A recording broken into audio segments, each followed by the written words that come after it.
again, good morning, everyone, and we hope that you'll have a great day.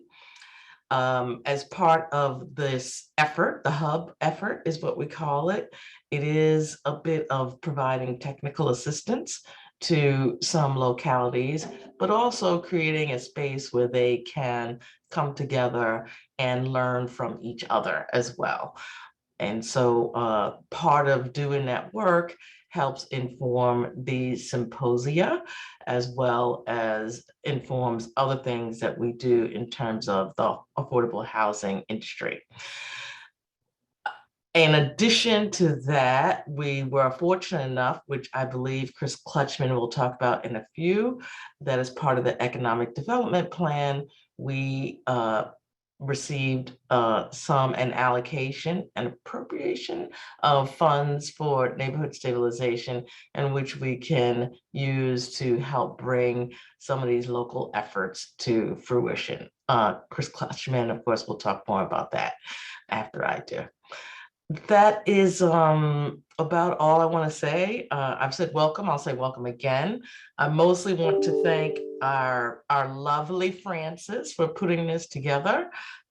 And please, if you have questions or ideas about what we might do next, places where we might focus, please bring them on. We're open to ideas, and we hope again that you have a great day. Thank you so much. And Frances, I'll turn it back to you. Yay, thank you so much, Crystal. And yes, please, any questions you have as we keep going, add them to the chat. Also, I am the designated person for the hub, so I'm here at your service. With that being said, I would like to replace the spotlight with wonderful Chris Clutchman, who is joining us from the Department of Housing and Community Development. Chris, please let me know if you cannot show the screen, but the floor is yours. Thank you so much, Frances. And it's such an honor to be going after Crystal, one of my mentors in the housing space, who hired me into the state government. So it's a pleasure. I am the Deputy Director of the Division of Community Services at DHCD. One of the fun things about my job is that I get to work across silos and get stuff done. And that means working across divisions within the agency and working across agencies and also with nonprofits and all sorts of folks that are out there. We move from trying to figure out how the Commonwealth is going to deal with settling Afghan refugees, and that takes a real coordinated effort. And then we also, of course, in this space here with the Neighborhood Hub, are thinking really hard about how we help distressed properties. We're coordinating the resources, and we're trying to share the best practices, which this webinar series so far has really shown that to be the case. I'm going to share my screen and just go through one quick slide. And so I can talk to you a little bit just about these programs. So can everybody see that okay? So this is just a short list. It is not all state programs related to housing. These are really programs that are related to distressed communities and fixing up abandoned and underutilized properties for residential.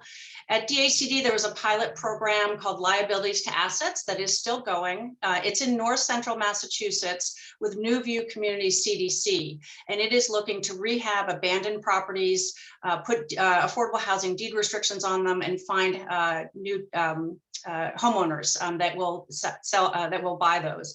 I think the program has had a fairly slow ramp up. I believe we've sold 3 houses to date. But each one of those is a family that has housing that didn't have stable housing before, and they have a safe and newly renovated property to settle into. Of course, the pandemic has been very difficult, as you've heard in the other webinars, for some of these rehab programs and slowed that down. But that's been a very interesting pilot program to go forward. We also work with the Gateway City Housing Program with 9 gateway cities. It's somewhat similar, I think, to the Neighborhood Hub in that it's providing resources to cities to try and shore up and identify areas that need to be renovated, and again, putting affordable housing deed restrictions on those properties. That also has been somewhat slow to get going. And again, you've heard earlier in some of the earlier webinars just how intensive doing these rehab programs are. So as part of the intercoordination between the agencies and the quasi-public agencies like MassHousing, I sit on the Neighborhood Hub Advisory Committee, so I can kind of provide that coordination between the programs. These other 2 program staff are also providing some input to Francis and trying to share best practices. Crystal mentioned the Neighborhood Stabilization Program. That was funded in the Economic Development Bond Bill that the legislature passed at the very, very end of 2020, and the governor signed in January of 2021. And so we are working to coordinate with MassHousing, who will be implementing this capital program to fund actual renovations.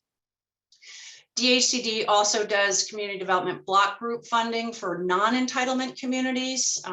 So if you don't know, HUD funds directly entitlement communities that are over 50,000 in population, but there are other cities and towns that qualify, and we do provide tens of millions of dollars every year to these communities with low and moderate income populations, and a lot of those do support rehabilitation of houses. And this is how we reach some of the rural communities with rehab money. And then, of course, we work across agencies and with nonprofits to coordinate technical assistance related to housing, where, again, we meet quarterly and share best practices and make sure we're not being too duplicative, and make sure that we can continue momentum that's going in communities that are doing great work. As you know, from these webinars, Francis runs the Neighborhood Hub program, and that really is the forerunner to create pipelines and increase capacity for local governments, so that the Neighborhood Stabilization Program, which has that capital dollars, can come right behind and fund renovation projects. Just another coordination effort is we have the Attorney General's Office, which has its own abandoned properties initiative. They're also part of that Neighborhood Advisory Committee. So that's really a very quick rundown of some of the coordination that we do. I'm looking forward to the discussion today, and I'm happy to be here, and welcome and enjoy the rest of the session.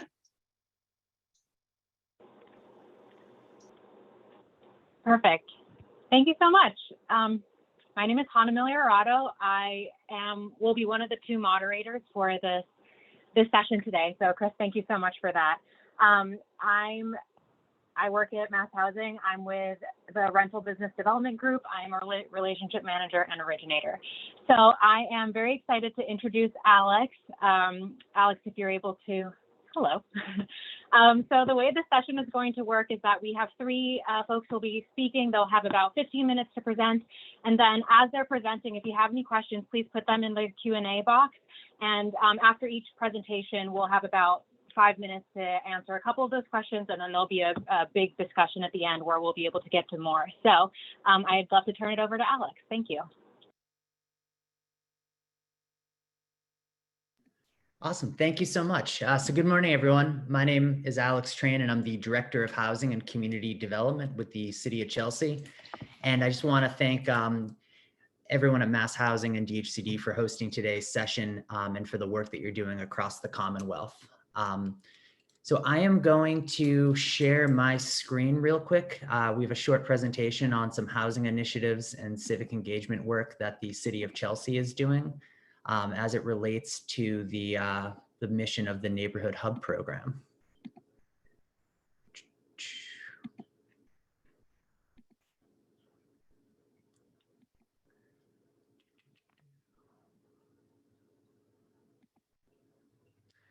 All right, great. So for many folks on the call, you're familiar with the City of Chelsea, but we're a dense environmental justice community situated north of Boston with a population of over 40,000 residents.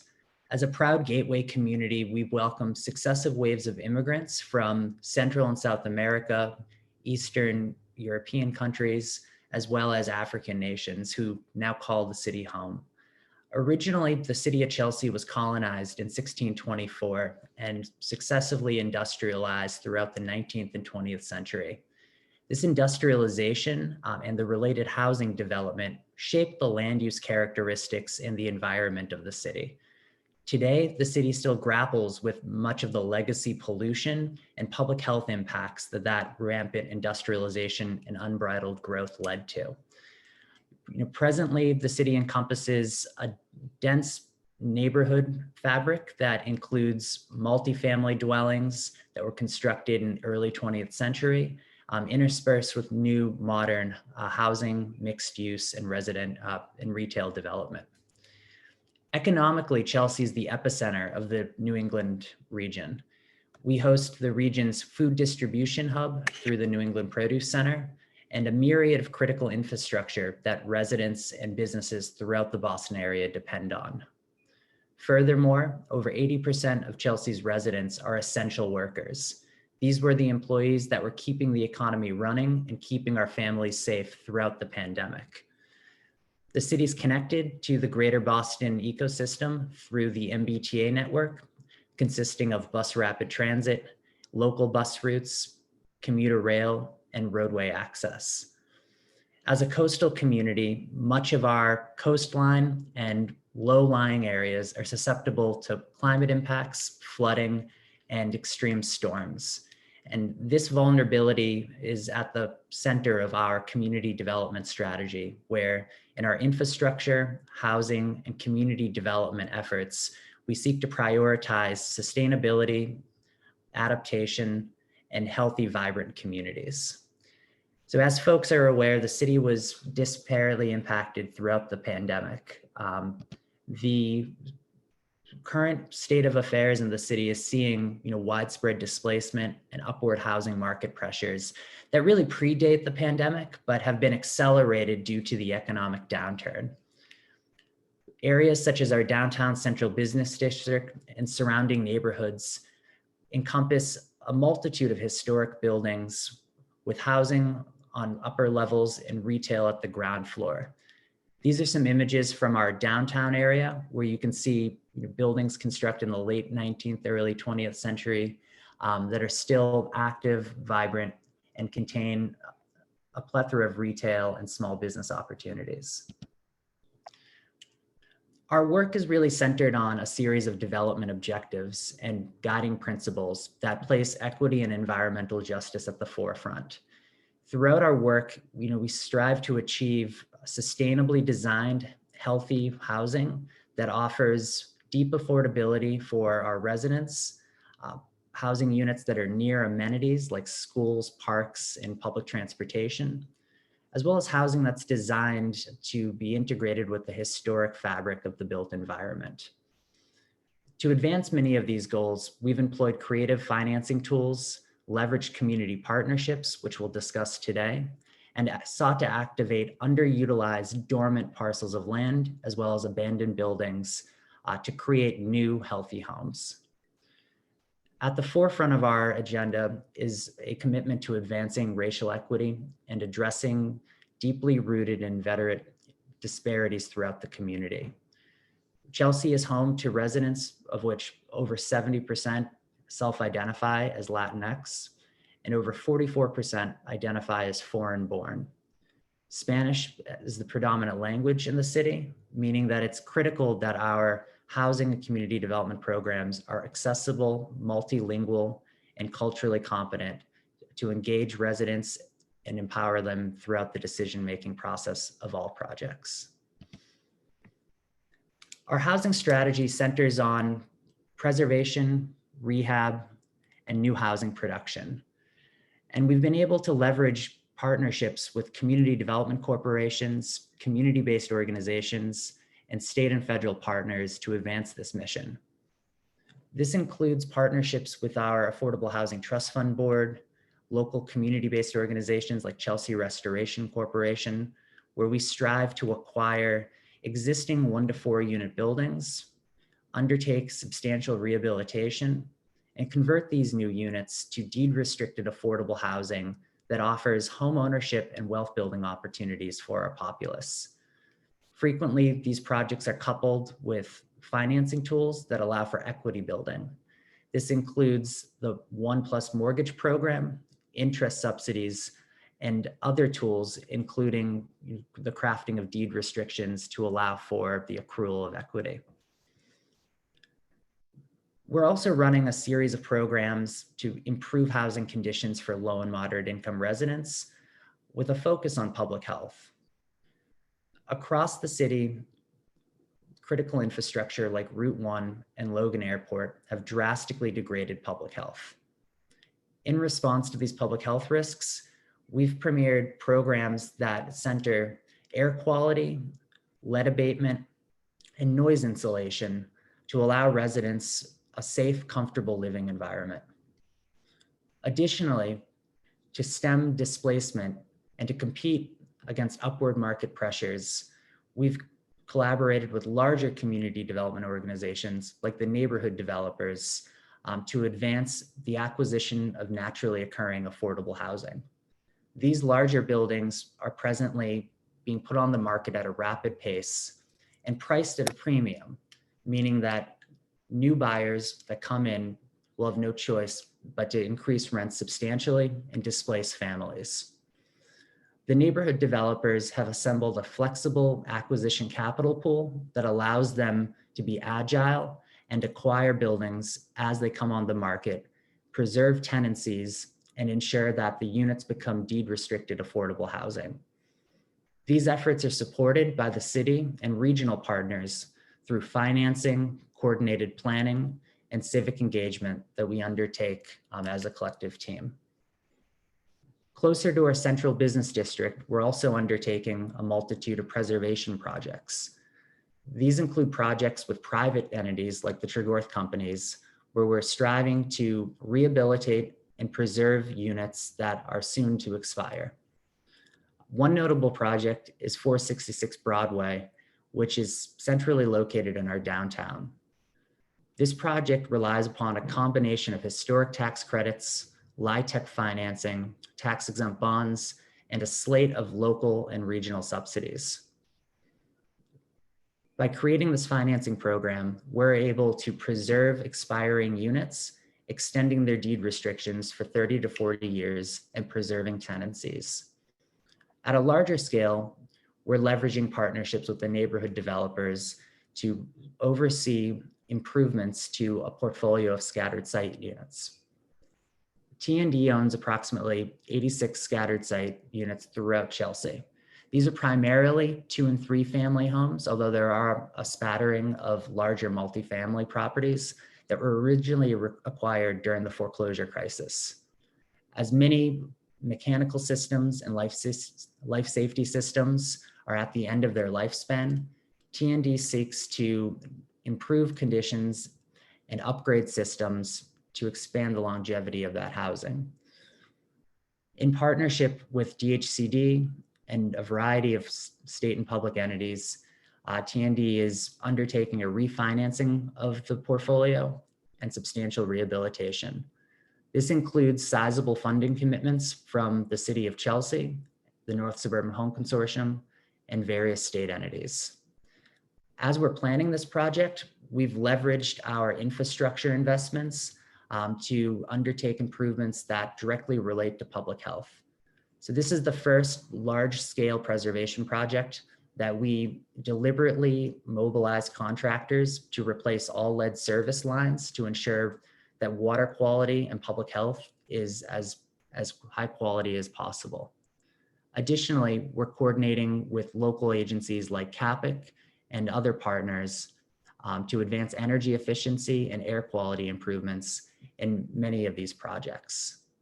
Additionally, through our partnerships with Green Roots, BU School of Public Health, and local community members, we're complementing these projects through public realm improvements that prioritize urban heat mitigation, meaning that neighborhoods that are suffering from urban heat and hotspots that risk public health are now being subject to tree planting, green infrastructure, white roofs, and a series of other urban heat mitigation strategies that complement these housing improvements.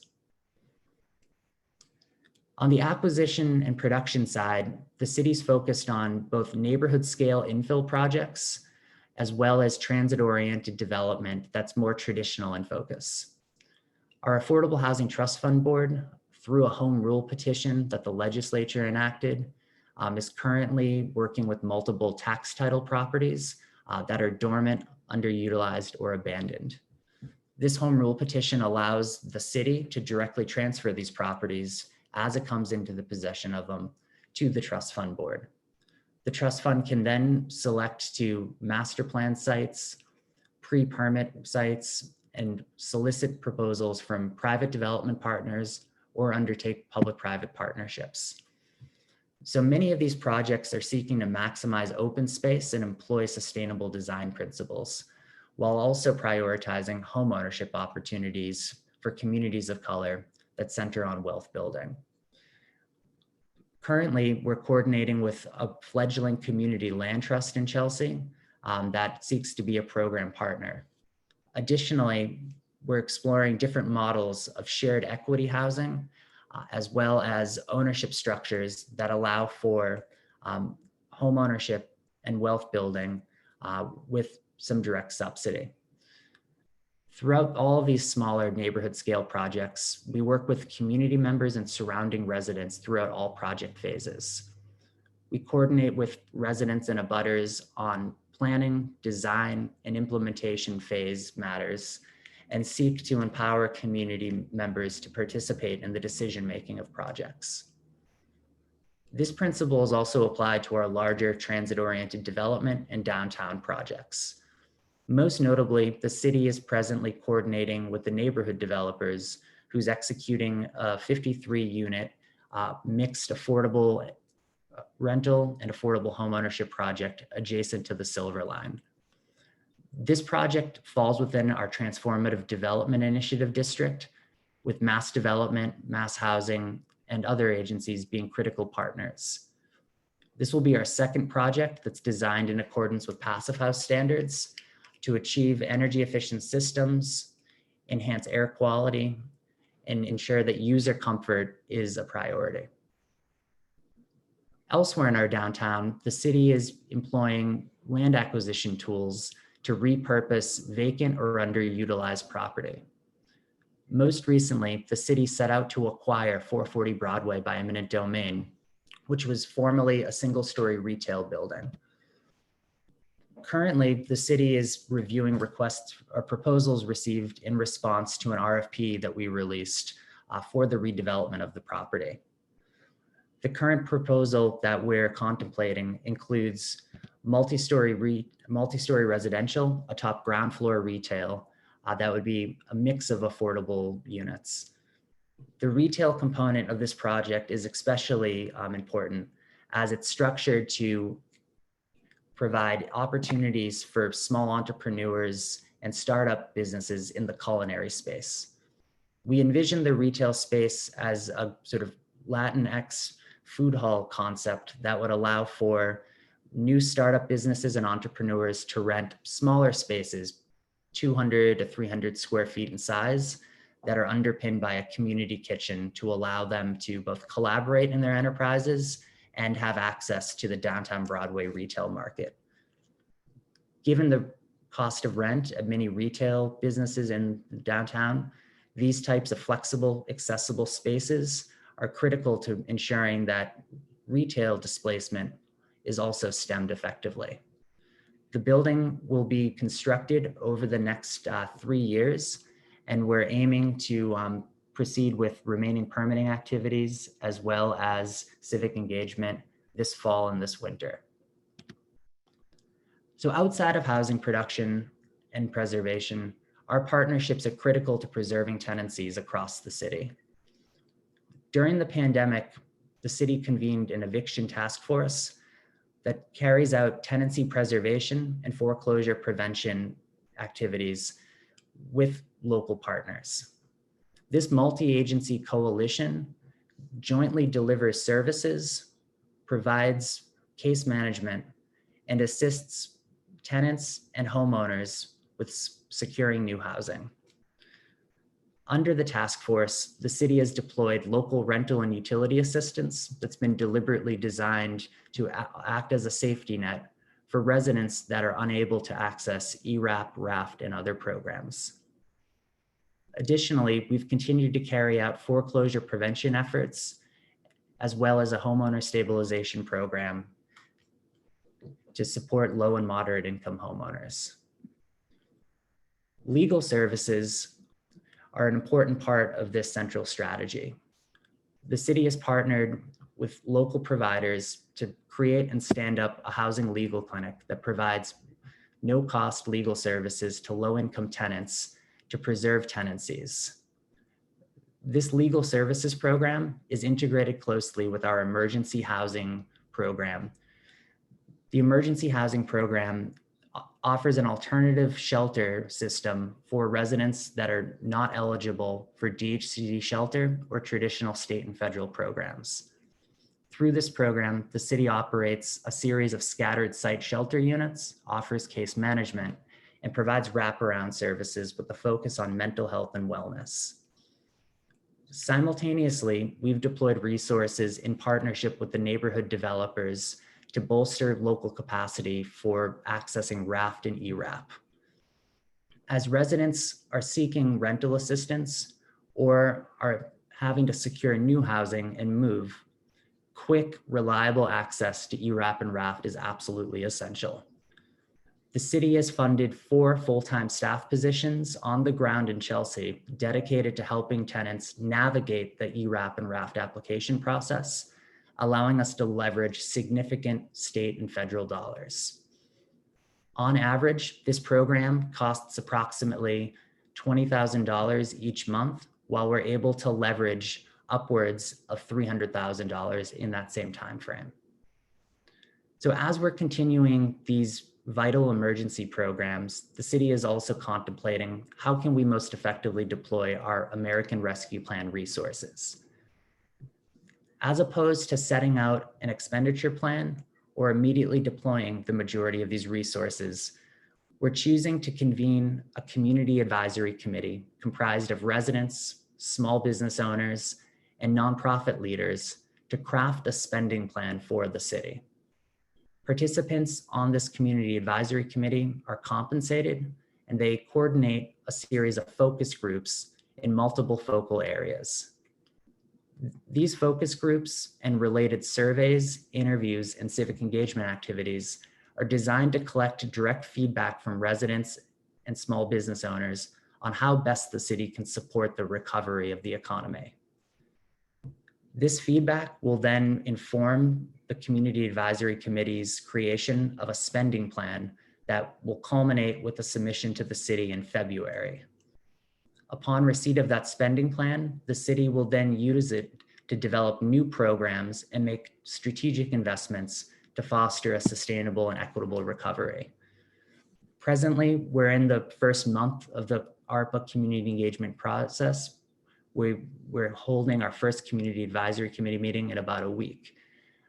We see this as our first large-scale project where we're actively engaging residents in the budgeting process, one that can serve as a model for capital planning, operational budgeting, and other fiscal matters long into the future. So again, we appreciate the opportunity to present to everyone today. I'm happy to answer any questions or talk a little bit further about the projects that we exhibited. And I do want to just give a hats off to Francis for coordinating today's event and including the City of Chelsea in it. Thank you. Thank you so much, Alex. That was an incredible presentation. So we had one question that came up in the Q&A box. You mentioned a community land trust that might not be as involved or as robust as it once was. The question is, what are some of the needs the CLC has that Chelsea has the capacity to provide? That's a great question. So Green Roots, a local environmental justice organization, has convened and developed a land trust with community residents. So the land trust is actually relatively new. They recently finished their strategic planning process, and they're now aiming to start their first projects over the coming year.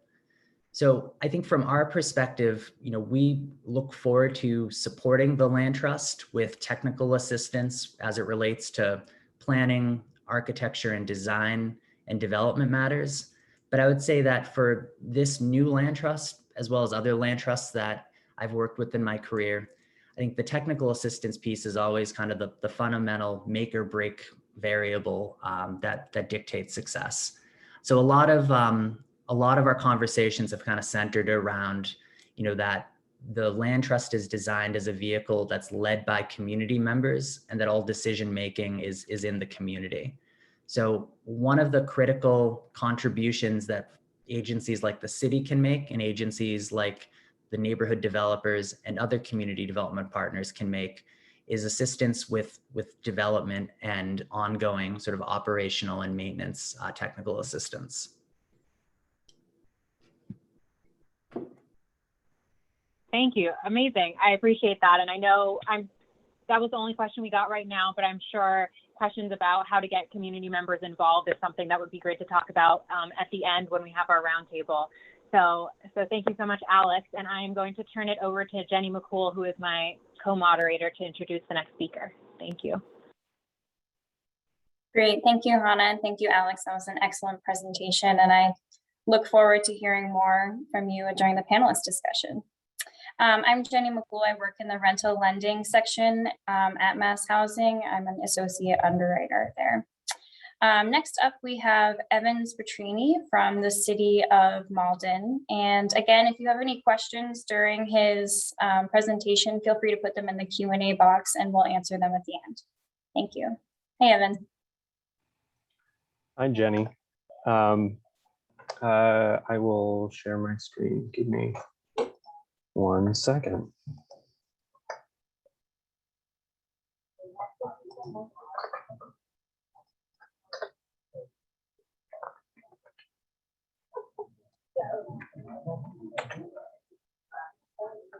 All right, can everyone see that? Yes. All right, great.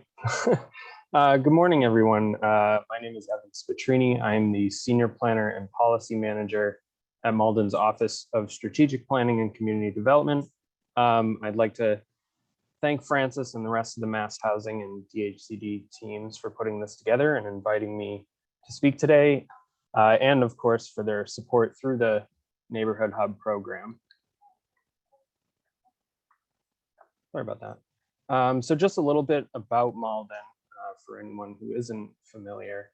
We're a growing city of 66,000 residents, which is about 11.5% higher than our population in 2010. Malden is just north of Boston. We have a real mix of urban and suburban neighborhoods. The western side of the city is dominated by denser neighborhoods of 2- and 3-family homes, especially near the city's 2 Orange Line stations, Malden Center and Oak Grove. The eastern side of the city is more suburban in nature, with mostly single-family neighborhoods, but the whole city is pretty transit-rich, with multiple bus lines crossing the city east to west, terminating at Malden Center. Like all of the gateway cities, Malden is incredibly diverse and becoming even more so.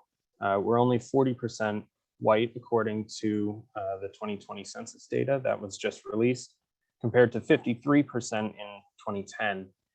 59% of Malden households are renters, and 56 of households earn less than 80% of the area median income. As we would expect, white households have the highest rate of home ownership, which you can kind of see in the map here. The areas of the city that are more sparsely populated are mostly dominated by those blue dots, which represent white residents. As I mentioned before, Malden is growing. We have added about 2,100 housing units since 2010, though very few of those have been below market rate affordable units. Because we're so close to Boston with great transit connections, Malden is becoming a much more expensive place to live. In 2017, the median price for a single family home was $435,000, compared to $290,000 in 2012. And the median price of a condo was about $320,000 in 2017, compared to about $200,000 in 2012. In 2019, we completed a housing needs assessment that really emphasized our significant shortage of affordable housing. Even though over 10% of our housing stock is on the SHI, we only have one deed restricted affordable unit for every 5 low-income households.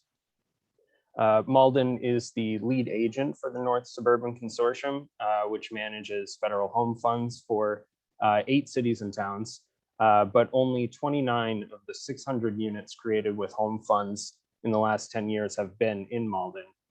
Malden is actually the largest city in the consortium. And we see the biggest reason for that disparity is the fact that we don't have a community development corporation based in Malden. And we also didn't have some of the institutional infrastructure that would help us create more affordable housing. But after we completed that housing needs assessment, we really started focusing on adding those kind of crucial pieces of that institutional infrastructure, I'll call it. So we established an affordable housing trust fund in 2019, and we just enacted our first inclusionary zoning ordinance. It was actually just passed by the council on Tuesday, so that's very exciting. So despite having an affordable housing shortage and a housing shortage in general, we still have about 65 vacant residential properties throughout the city. We have a vacant foreclosed registration ordinance, so our inspectional services department has been tracking these properties for a few years, but we never had the capacity to be proactive in getting these homes off that list and back into productive use. Our information on these properties is pretty limited as well. And again, limited capacity to verify or update that information other than what we were receiving from the property owners. So we had the idea to develop a program to convert these vacant homes into permanent affordable housing. Quite frankly, there are a lot of concerns about the increase in density over the last 10 years. We actually had 2 housing moratoria in the last 5 years, I think in 2017 and then in 2018. So, you know, although this program won't make a huge dent in addressing our affordable housing needs, we do view it as kind of a stepping stone towards larger scale efforts. It's you know, it's one tool in the toolbox, and politically this is a win-win. We're removing eyesores from neighborhoods and we're creating more affordable housing. So that's essentially the program we pitched to the Neighborhood Hub. The initial plan was to verify information on each of these properties, including the ownership, which are mostly banks. They're mostly all foreclosed. Ownership, occupancy, conditions of the building, etc., and to develop profiles on each of those properties. In parallel to that, we would develop partnerships with CDCs and streamline our funding applications. Our office manages, I mentioned the home funds, and we do CDBG, and now we have the Affordable Housing Trust, so which hasn't actually invested in anything yet. We just completed our first action plan back in June. So we're getting ready to actually start making some moves with that soon.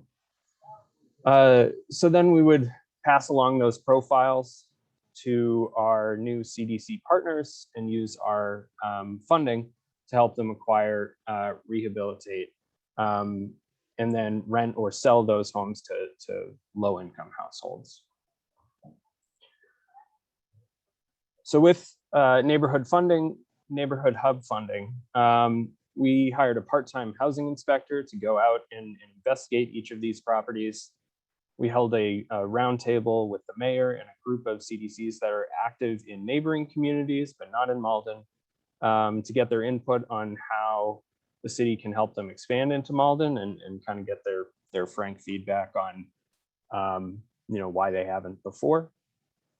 And so from that meeting, we did identify a few organizations that are interested in this program and just developing in Malden in general.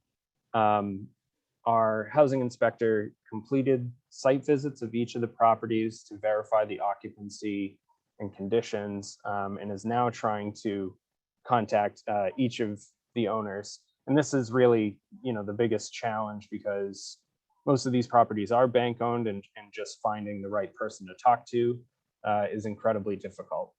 So that's his major task right now, is just getting on the phone and calling and trying to find the right folks. We're continuing to narrow our list of target properties. Obviously vacant properties are the priority. There are some bank-owned properties that have tenants, but we would only consider those for this program if the bank is renting the property to someone who didn't previously own the home, not if the owner is in foreclosure and trying to get out. We would try to help those folks in other ways with, getting mortgage assistance. The goal of this is not to displace anyone. So trying to, prioritize those properties that are just vacant. So the initial idea was that we would just gather all this information and simply pass off these leads to our CDC partners and provide the funding for acquisition and rehab. But we received feedback pretty early on that it would be too costly for our partners to purchase each property individually. So then we hoped through the investigation, we'd find that, most of these properties were owned by just a couple different banks, and we could negotiate with them to acquire multiple properties at once. But of course, that was not the case. So now we're exploring the idea of the city actually acquiring each of the target properties and selling them all as one package, which does change the nature of our partnership with the CDCs, since we will have to do a public RFP process. The idea initially, frankly, just because we don't have the expertise to do it, was that we wouldn't end up being kind of like the liaison or something. But it's starting to look more and more like that's kind of the way we have to do it to get this done. So also with that, strategy change, we now have to secure funding for acquisition. So we're hoping to use some ARPA funds, tap into this new neighborhood stabilization program, as well as using funding from our Affordable Housing Trust Fund. Our ARPA funding is also kind of going through a community process. So we're hoping that some of that ends up going towards this project. So our next steps are to continue to refine the list of target properties and make contact with each of the owners. Like I said, we really don't have a lot of expertise in-house in acquiring properties. So we're going to engage with, legal and appraisal consultants with the Neighborhood Hub's help and create kind of an acquisition plan that'll help us go out and actually get these properties, either, considering if we need to through eminent domain.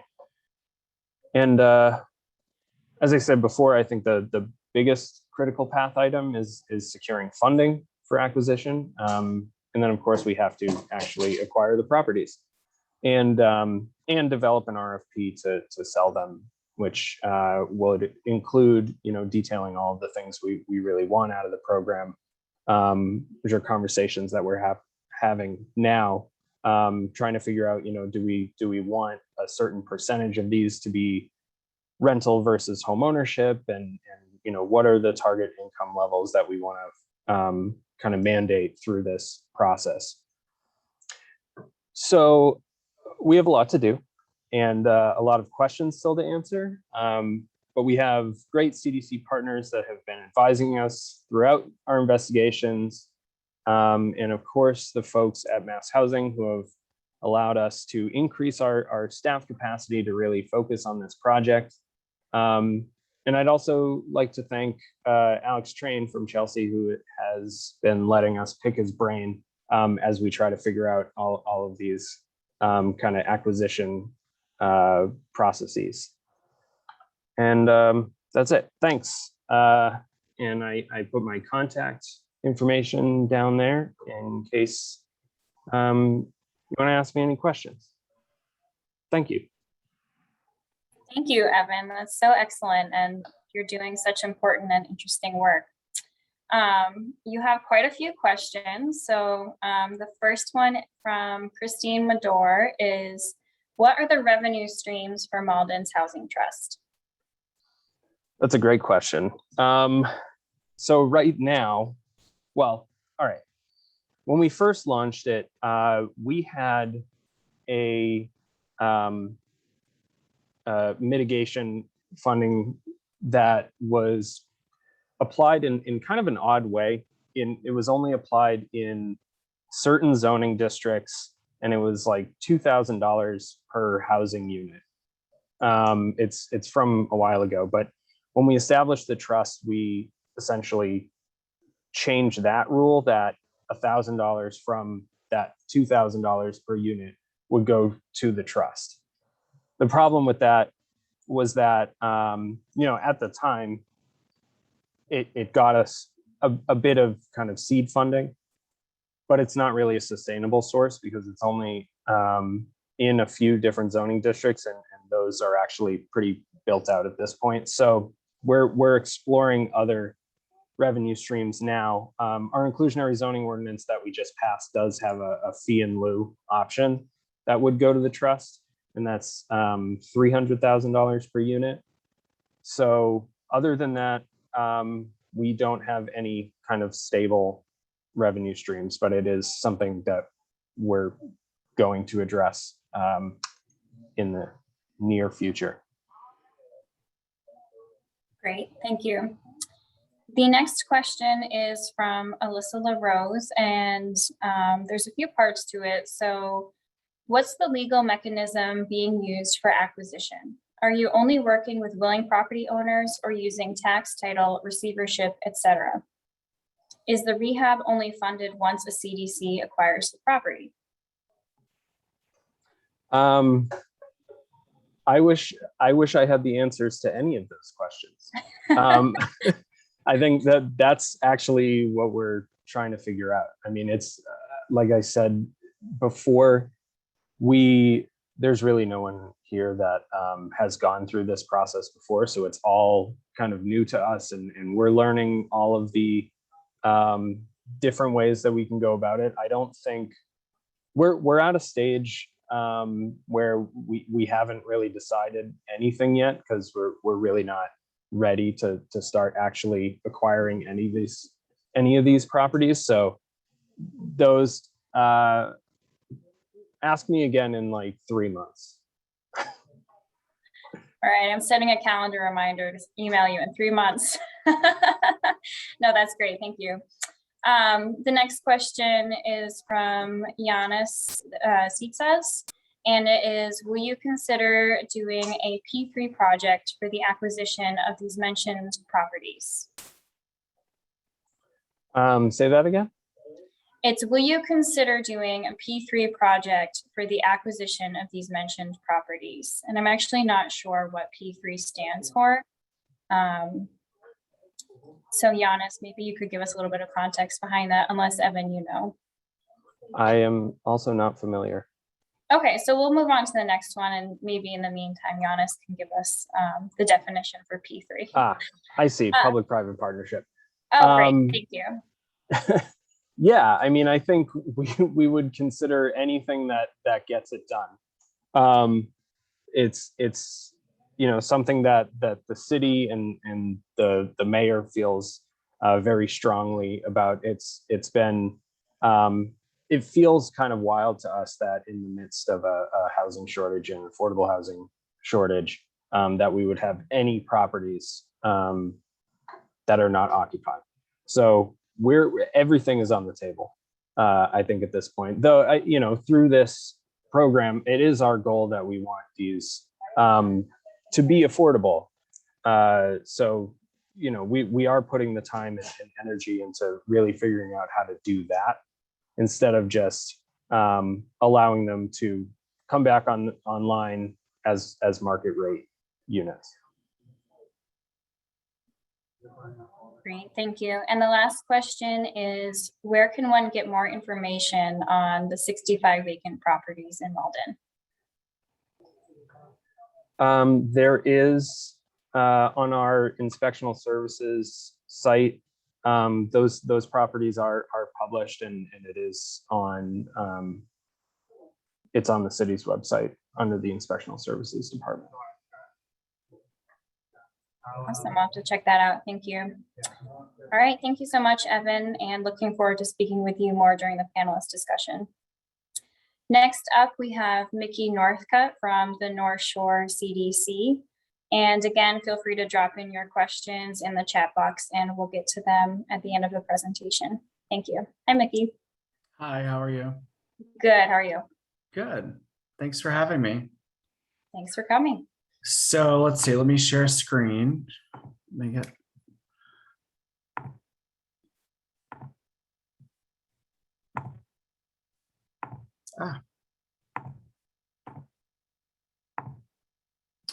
So first, thanks to you and Francis and Crystal and everyone at MassHousing for inviting me to participate. I appreciate it. It's so interesting to hear about the other interesting work going on in this space. So I'm the CEO of North Shore CDC. We're based in Salem, but we work throughout the North Shore region. And our mission is to invest in neighborhoods to create thriving communities. And I love this shot because it's a good aerial shot of kind of the core block where our office is and a lot of our housing is. And it's really at the heart of the Point neighborhood in Salem. So the context that we work in and the Point is a very dense urban neighborhood, as you can see. The interesting thing about the Point is that it is directly adjacent to downtown Salem, which I think is widely recognized as a really thriving community that's seen a lot of investment and growth over the past few years. And while that's true, and while that has a lot of advantages, I think the context that we work in on the Point is still very much a community where incomes haven't risen, and folks finding full-time jobs that pay living wages is just an ongoing challenge. Certainly over the last couple of years, like so many other communities like it, we've seen the digital divide that has long existed in this community, and I know is mirrored elsewhere, be a real barrier for people during this odd time, but the work continues. And so I was asked to share a few example projects that we have worked on that have involved partners. And really for us, like every project that we've worked on really is made richer by the partners that we work in, and we can deals that may never have come together. I'll show you some examples of those, and partners with deep programmatic expertise have allowed us to work on projects that we might not otherwise have focused on. This is our vision statement here, that we envision every neighborhood as one of choice and opportunity. But I also want to share this photo because aside from the organizational partners that we work with, I love this photo because this was essentially move-in week for our one of our recent developments. Was the first time that we created housing for formerly homeless young adults. And some of the folks that were moving into the building for the first time are here, but also there are neighbors in here who, so often we talk about how neighbors oppose what we're trying to do, but I think in this case, we actually had a really supportive neighbor group and had a big party to celebrate the finish of construction and completion of this cool mural. In terms of some of the partnerships, I think like all of us who are doing this work depend upon good, strong partnerships with the cities and towns that we work with. That's always a priority. And we'll talk about how that's played out in a few deals. In our case, we have a really long-standing partnership with North Shore Community Health, which operates 3 community health centers in the North Shore.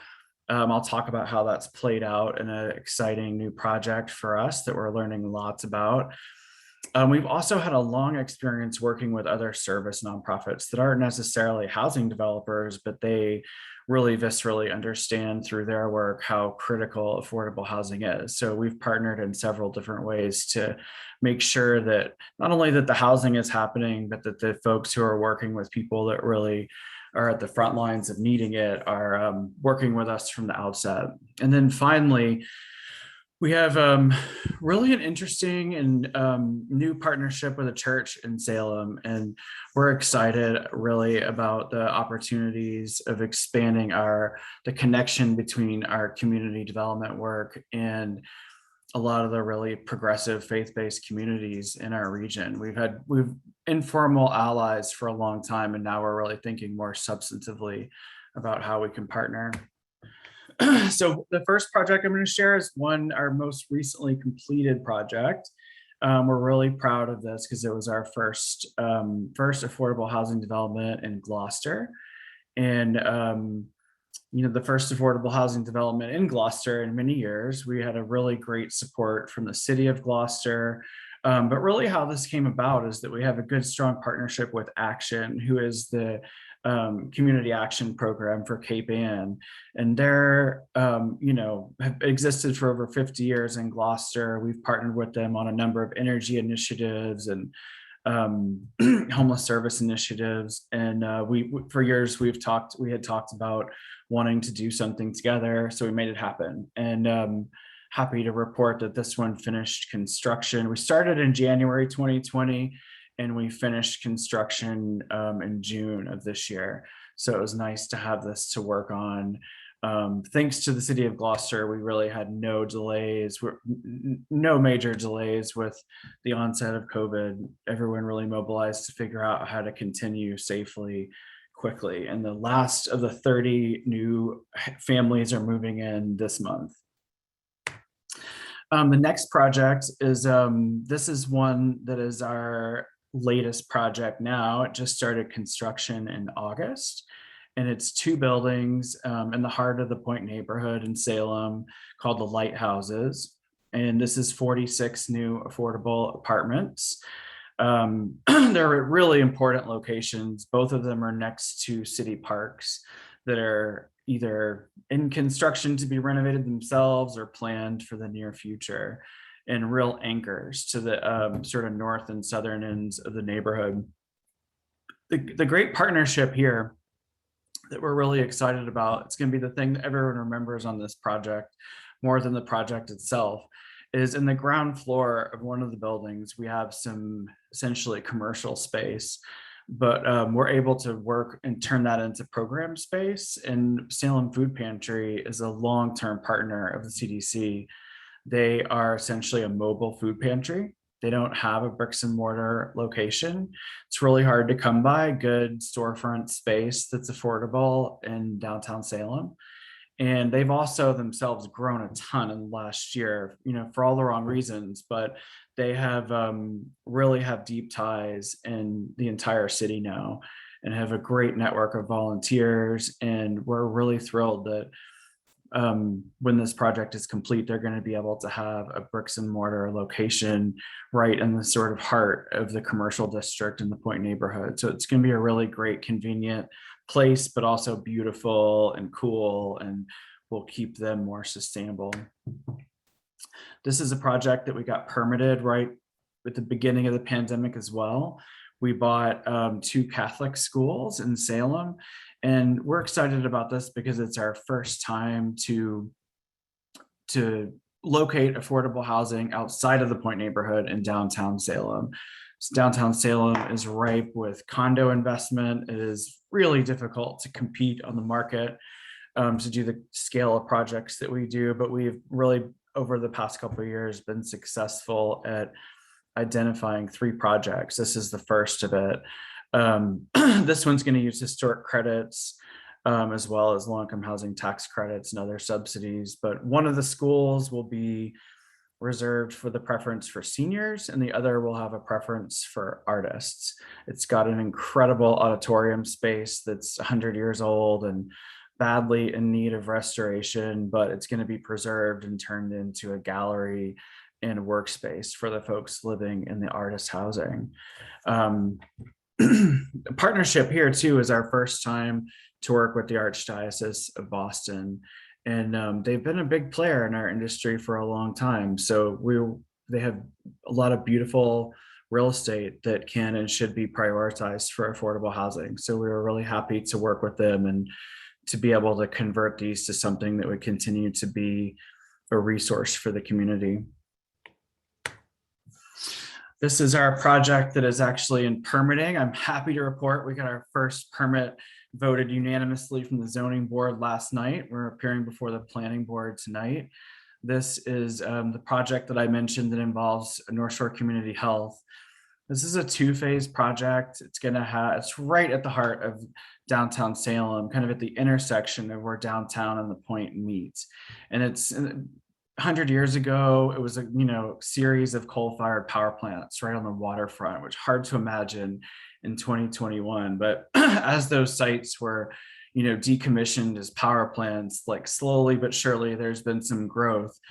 But this great water feature, the South River, has unfortunately acted as kind of a moat between the Point and downtown. So when the building at the head of the river went for sale in summer of 2020, we were really excited about the opportunity to become the developer where the program in that site would really be rooted in equity and sustainability and beauty. And that was our opportunity to work with North Shore Community Health. It was really important for them to not only have a beautiful brand new facility, but for it to remain in the Point neighborhood, because I've learned working this closely with them that 3/4 of their patients fall below the federal poverty guidelines, and something like 85% of their patient populations lives within a mile. So folks are walking here, maybe taking local public transportation, but it was critical for them to remain in the Point. So what we're bringing forth is what you see here. This is our first new market tax credit project with the health center is the anchor tenant, and separately, but alongside it, is 47 apartments, affordable homes for seniors integrated into the site. This we hope to get permitted by the end of the year. And then finally, this is really a concept very much still in development, but I wanted to mention it because I think there's such possibility for community developers to engage the faith community. I think I've heard in so many cases that a lot of churches attendance has dwindled over the years. And I think they've realized in many cases that with consolidation, people and congregations end up selling their properties. And I've seen that happen in so many communities in Massachusetts where it ends up as high-end condos. And while it might be great, I think it's a real lost opportunity where so much community philanthropy has gone into churches over the years. We were approached by Tabernacle Church in Salem, wonderful partner programmatically, who wanted to help really think about how might we redevelop their campus in downtown Salem in a way that would preserve a way for them to still worship on site, but in a much smaller space than before. And for them, and thinking about how they could really have an impact in the community that would fulfill their Christian mission, the place that they turned was affordable housing. They realized how important it is, and they realized how unattainable it is in Salem. So still working on this concept with them, but we are working to figure out how we can create all that program on this site, which is really at the very heart of downtown Salem. Thank you, and happy to answer any questions about those or any other work that we do. Awesome. Thanks so much, Mickey. That was really interesting. We have one question from the audience, and it is, what is the market rate in Salem right now? What is the market rate in Salem? So I would say we've seen a ton of market rate growth. I know there's a lot of folks on the call from Boston, so I would probably be horrified to know what some of the rents in Boston are, but I can tell you I was just talking with a market rate developer who's a real ally of ours, who is coming online with new construction rental housing right now. And he's going to be renting a 2-bedroom for $2,800, 1-bedroom. This is like a 2-bedroom, 1-bath, 800 square feet. So a nice new apartment, but nothing extraordinarily large. And a 1-bedroom, 1-bath for $2,200 and a 3-bedroom for $3,500. So there was definitely a time when those numbers were a lot lower in Salem. The difference between the 60% rents that we might be charging was different than market rate, but not like exponentially different. And now, it's less than half, which is it's a really remarkable chain of events in the last decade. I would say that the conversation is totally different in 2021 in Salem than it was less than 10 years ago. Thank you. That is remarkable. And it's so interesting with living in the Boston area, how kind of hardened you become to these unreal market prices. I did have a quick question of my own before we move on to the all panelists Q&A. And you have some really interesting partnerships with local faith-based organizations. And I'm a big logistics person. So I'm curious about kind of how the outreach for that originated and how you developed this relationship with them in order to create this partnership.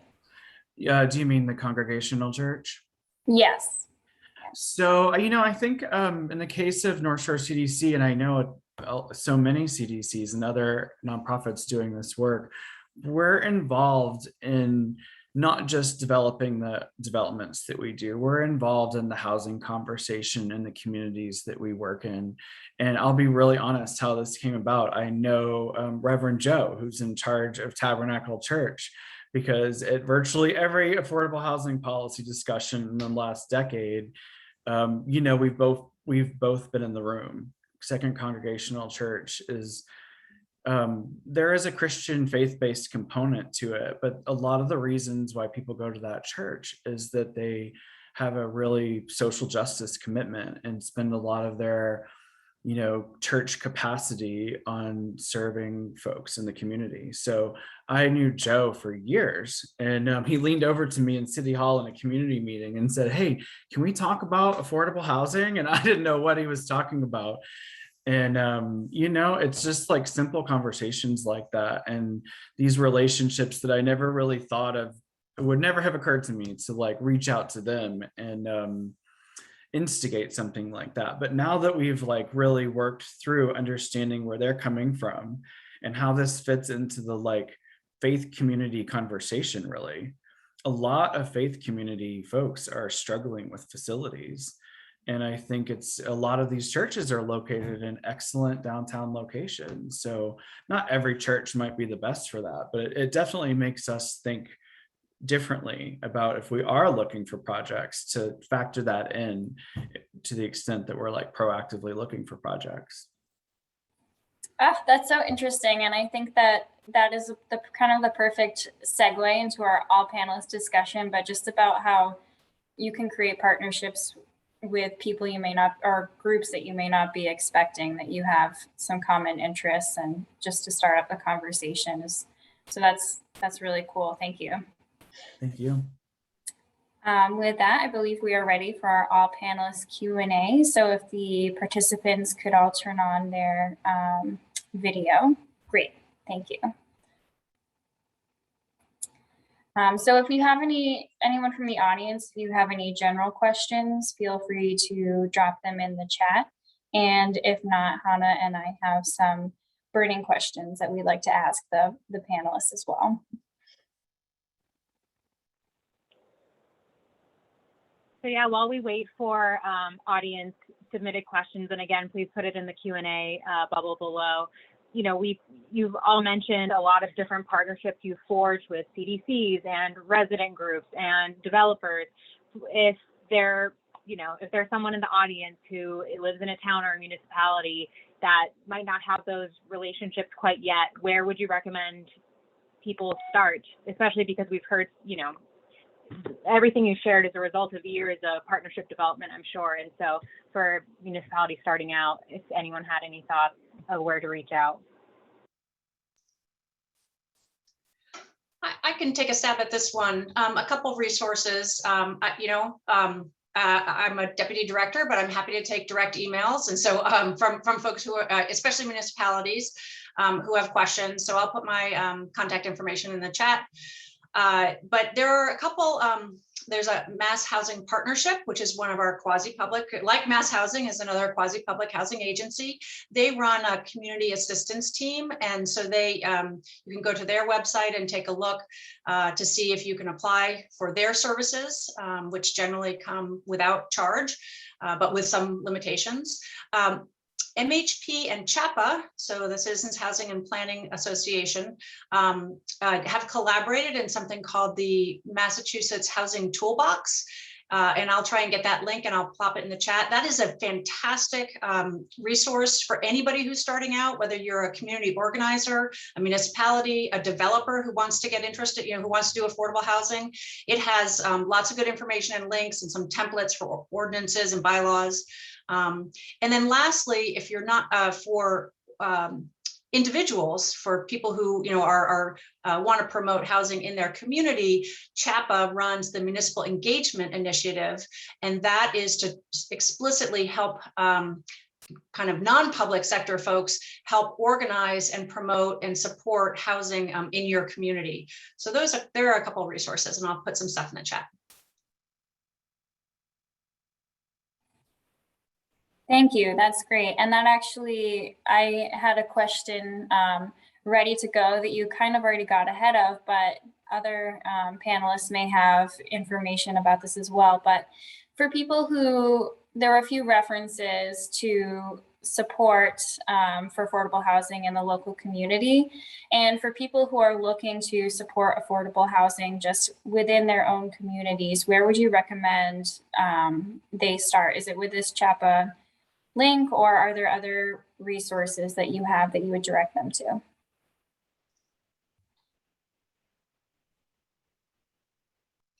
I don't know if you want the other panelists to go, so I'd look to them to try and answer how they have sought resources. I guess, I would just say too, that depending upon where people are, look at Mass Association of CDC's member list. There are like 90 CDCs in Massachusetts, and and some of the Boston neighborhoods folks might be like really familiar with which CDCs, if not more than one, might cover an area. And a lot of us that work in smaller cities, over the years, I've definitely had people come out of the woodworks who say, oh, I work at Bank of America's lending division, but I happen to live in Beverly. Or, we've had a lot of relationships come with people reaching out with just that in mind of like, how do I get in touch? And I think on our side, we're always looking for people to be involved, whether it's a volunteer or a board member or who knows. But a lot of us would be really happy to have that type of outreach and contact and support. Just to add on that, I would say that, in Chelsea and in the greater Boston area, we're lucky to have a number of advocacy organizations that specialize in tenant organizing and advocacy around housing issues. So for folks that are interested in at least starting to advocate for affordable housing and organizing, those organizations are always, what we refer people to.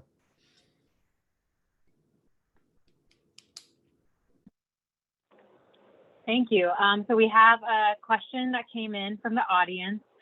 So it reads, Francis mentioned that there is going to be an option for this program for non-gateway communities. So I'd love to hear about that. But separately, for small communities, how would you recommend approaching this work on a regional basis? And yeah, I'd love that question because thinking in regions, I'm curious about gateway cities, if gateway cities are learning from each other due to similarities. Any of the panelists, I'd love to hear your thoughts on this.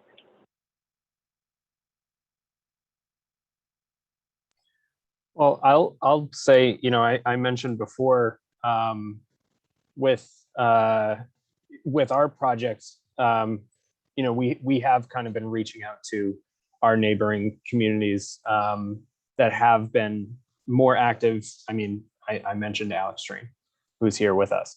You know, contacting the folks in other communities that are actually doing this work has been kind of crucial for us. And, you know, with Malden not having a CDC located in Malden, we've had to look out to the CDC's kind of working in our surrounding areas to get their expertise and their advice and kind of entice them to come in and do some work here.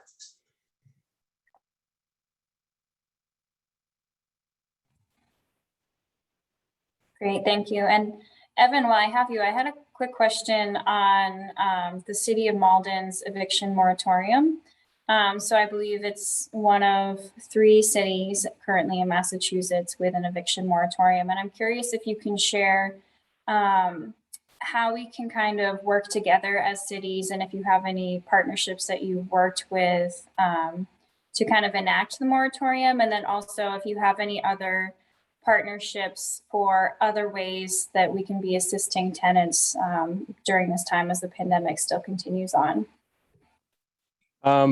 I will say that I have actually not been directly involved in a lot of that. My colleague, Alex Pratt, who's our community development director, has really been leading that and has done incredible work throughout the pandemic with regard to eviction prevention and that eviction moratorium.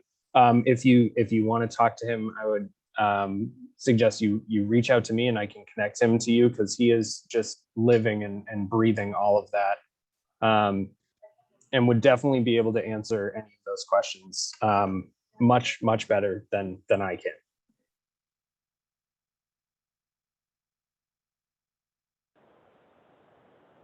Yeah, and folks, please keep putting questions in the box while we still have some time. I have a question. A lot of people mentioned sustainability and climate change and resiliency. Obviously, that has to be a regional, countrywide effort, or statewide. Just at every level, we need to be thinking about it. But thinking of partnerships and resiliency, partnerships and sustainability, I wonder if any of the panelists have any lessons learned or things you've tried, partnerships you've forged to make sure we are sustainable and racially justice oriented in that regard as well. So I think we've been fortunate to have a number of partnerships that's centered on resiliency and adaptation. You know, we have an active resilience practice that includes everything from urban heat mitigation to flood protection and air quality.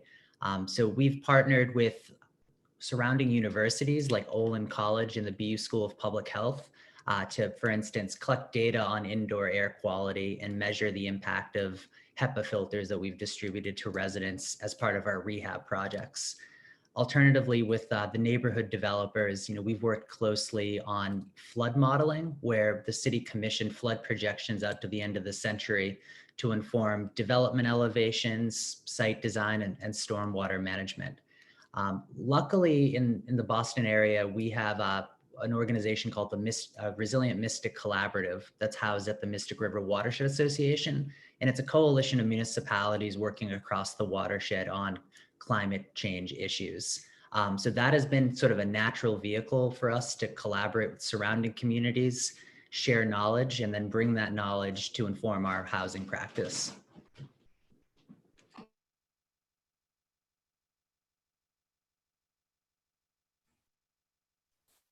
Okay, well, now I'm stepping in.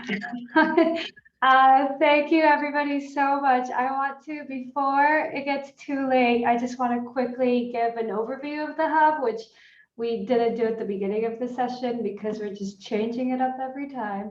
But I wanted to just thank everybody so much for joining. You are all amazing and wonderful, and it's such a pleasure to work with with Hannah and Jenny in our office, and then with everybody else through different ways and means. So I fully appreciate it. And if you're tuning in from cities that were the 3 cities that we've focused on today, I recommend visiting them because, well, first of all, it's going to be October soon, so there's no better time, some would say, others would disagree, to visit Salem. Last time I was in Chelsea, Alex took me to an amazing pizza place. Is it Ciao Pizzeria? So if you're in the mood for some pizza, definitely go there. And Malden is just like the new downtown is amazing, and there's so many initiatives there. So highly recommend doing some local tourism safely as things open up. With that being said, I would like to quickly share my screen before we say goodbye. So just as an FYI, we have our last session next Thursday. That's home repairs, rehabs, and remodels. The Joint Center for Housing Studies at Harvard will be going through some of the numbers of what those rehabs and remodels look like. If anybody went to Home Depot last year or knows lumber, you know that it's kind of a crazy market right now. So it'll be very interesting to hear what Abby has to say about it. We'll hear from the city of Fitchburg, which is another hub community, on the work that they're doing. And also talk about good landlords and good landlord practices and financing and programs available through Peter Shapiro. So please join if you are interested, and send it along to people that may. And just a tiny bit about the Neighborhood Hub. So again, we focus on supporting housing markets generally outside of the Boston area, where construction costs are still high, but rents and sale prices are low. And we provide equitable technical assistance for interventions tailored to the needs of local markets. Equitable meaning we have focused on communities that have been the most affected by the COVID-19 pandemic, that have a high rate of essential workers in them, and that have also continued to have the repercussions of the recession that's been more than 10 years ago, but we know there's still properties out there that continue to struggle through that. So please get in touch with me if you have any questions. As a reminder, the Hub is a 2-year partnership, and the participants are municipalities and their local partners. So all of our communities currently in the program, it's not just, Evan and Malden, but it's Evan and looking at other folks within the city and folks in other areas and CDCs, etc. There's a grant amount of up to $100,000 for technical assistance. And again, we do give preferences to certain communities and neighborhoods. And the Hub is ran by MassHousing, but I have an amazing advisory board, which includes DHCD, MassHousing Partnership, Mass Development, MACDC, the Attorney General's Office, and Mass Inc. So basically all of the acronyms in housing are here.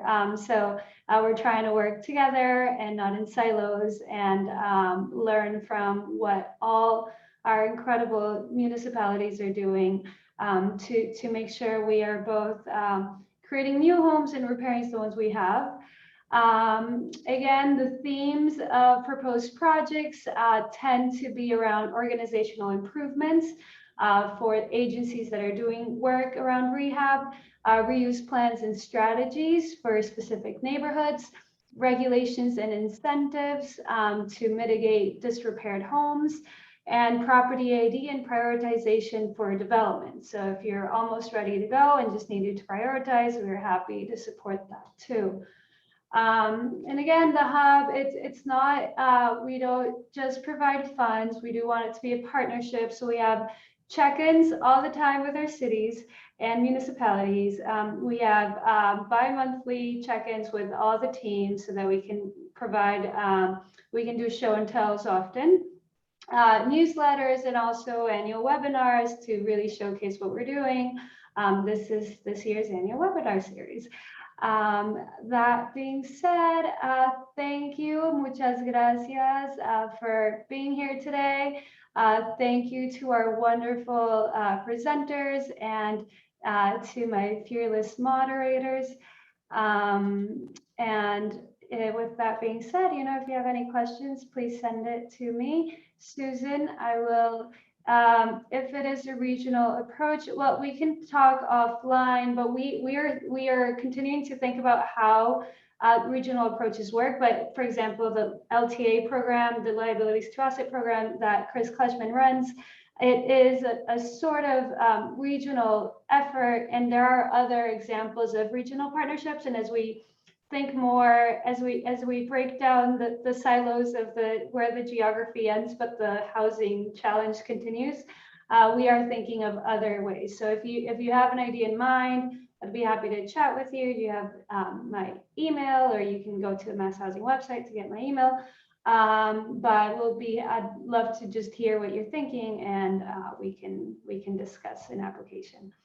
But that's all. Thank you all so much. I really appreciate your time. And again, all the presentations will be available, and the recording will too. Thank you. Thank you. Bye. So much.